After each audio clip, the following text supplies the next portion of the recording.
The electrical forum has experienced an influx of do-it-yourself questions recently.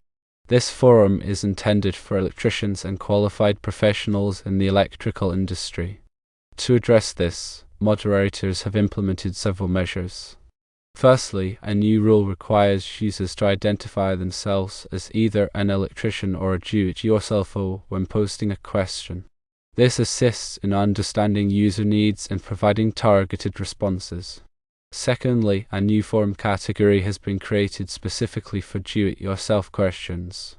This separates these questions from those posted by electricians and other professionals.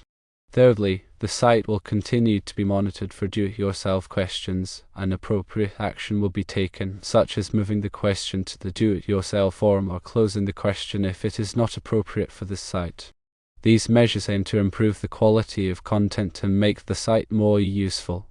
Users are also encouraged to assist in maintaining the site's focus on electrical industry professionals.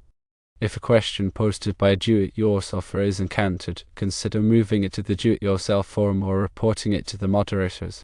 Your cooperation is appreciated.